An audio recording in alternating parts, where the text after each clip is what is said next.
Number one, I'm filming this in the living room, so if you hear background noise, sorry. Number two, it's like almost 3 a.m. and I decided to film this video now. And yes, I am filming in the dark. Nice to see ya.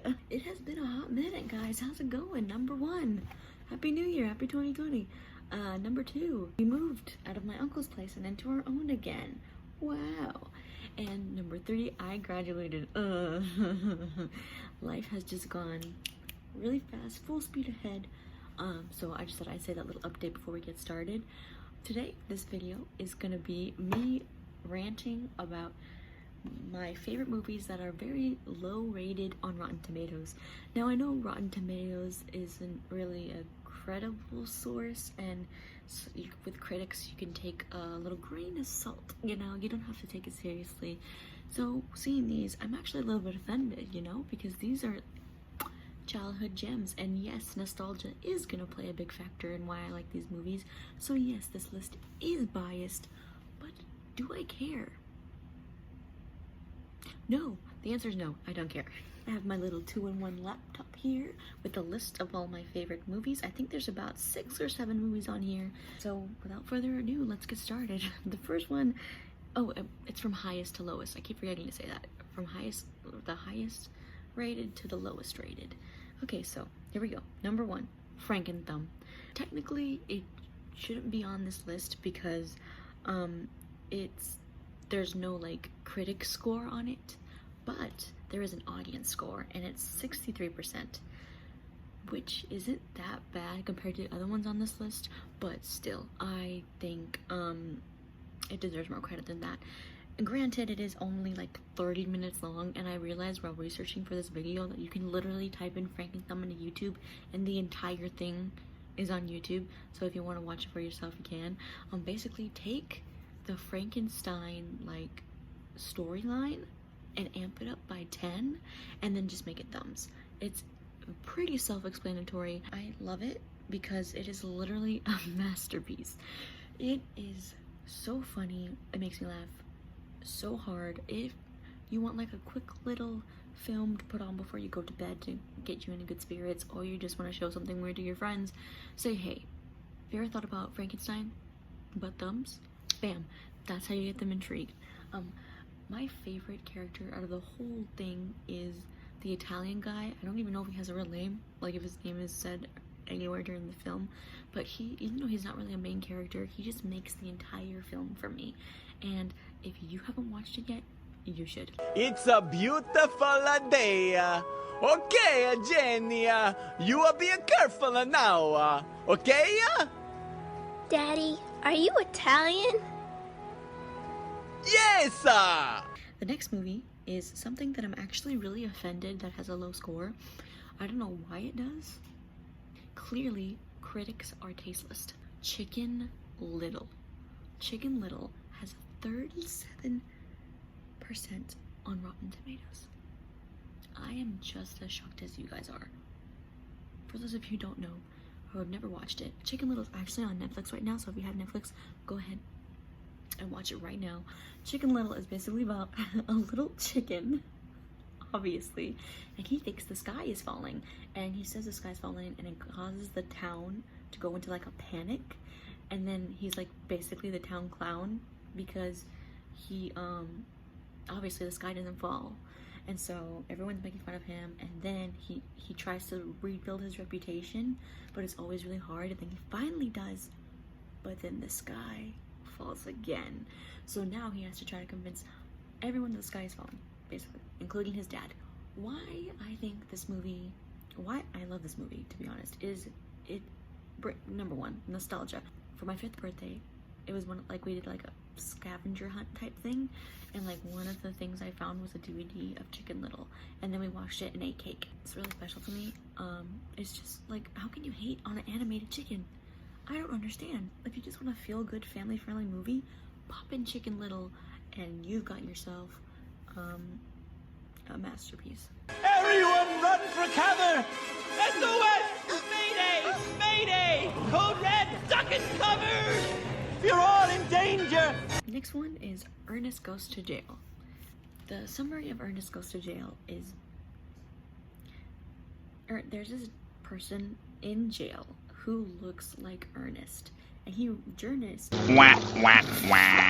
Basically, there's this inmate there that looks like Ernest, and then there's Ernest. Ernest has jury duty, so he goes to jury duty, and then the guy notices that him and Ernest look alike, so he forces him and Ernest to switch lives, and if Ernest doesn't get out of there soon, he's gonna get the electric chair.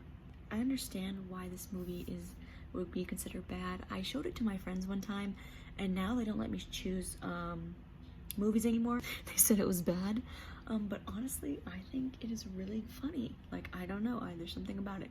Granted, I haven't watched it in a really long time, but from what I do remember, I love the part where he got electrocuted and then he got basically powers. Like yeah, sure, that's not how electricity works, but I can dream, can't I?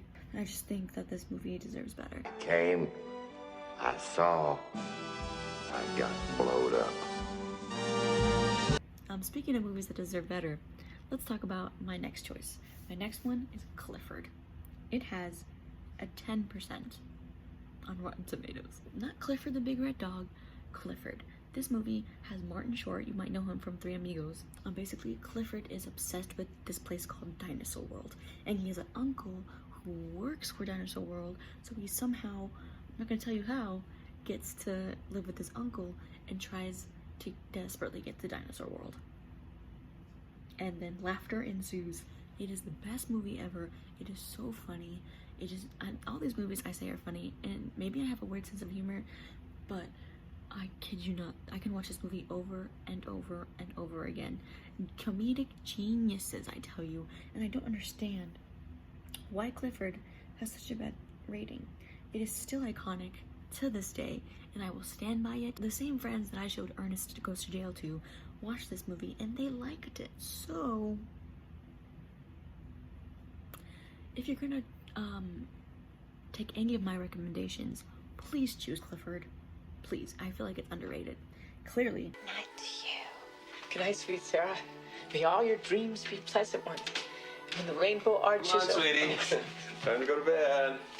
Next movie on here is Son of the Mask. It has 6%. I remember loving this movie as a kid, and recently I rewatched it, and honestly, nothing can beat the first movie, honestly. I don't know what I was thinking. All I remember is loving the musical number in the beginning, and that was my favorite part to this day. But this is one of the movies on the list where I understand why it has that rating, because it's honestly really bad. The plot is basically the guy bangs his wife while he has the mask on, and then that's how that happens. If you want to watch a CGI baby do the hello my honey, hello my darling thing, like that frog, then this movie's for you. Hello, my baby. Hello, my honey. Hello, my ragtime gal. The next one is one that I watched recently and that I purchased at Goodwill when I found it because I remember loving it as a kid. Baby Geniuses. This has a 2% on Rotten Tomatoes. A 2! The plot for this one is there's this lady who wants to control babies because they have the secrets of the universe. There's two twins, Whit and Sylvester. And Sylvester's the one who's in her control, while the other one is not. Then they get switched. And yeah, honestly, this movie is still enjoyable to me, except I don't understand the montage at the end. None of the babies die, so I don't know why that montage was necessary. And the CGI in some parts are like, but that's because it was made later, like I think like in the 90s, so that's excusable. Where to go to? Why don't you go where fashion sits? Putting on the ritz. Okay. And the last movie we're going to be talking about today, I'm actually really offended by, because this is my childhood movie. I love this movie, and I still to this day, I recently watched it. Love it. It is so funny to me. Sure, it can be a little bit on the insensitive side, but other than that, I think it's really great. Masters of Disguise. It has a whopping 1%. There's this guy named Pistachio, and he finds out that his family is full of disguises. What that means is they are easily masters of disguise. They have the power to transform into anybody they want. They can become another person. Now, does this movie not hold up? kind of. But I think it's really funny. And sure, the ending doesn't make any sense at all. I wish they had a better ending because it's kind of anticlimactic, but other than that, it is perfect from top to bottom. Like, and I also understand why people would give it this rating though, because there's this villain in the movie, and like every time he laughs, he farts. Like, imagine just like farting every time you laugh. Like, that's comedic gold. Like, what? This movie is a masterpiece. Literally, the master is in the title, so therefore you should go watch it. I will forever defend this movie with my entire being because I think it is amazing. Nothing would change my mind about this movie. Like I said, it does have its flaws, but honestly, it deserves a better rating than 1%. Like, the disrespect you put on the name, no. Thoroughly insane. Am I? That's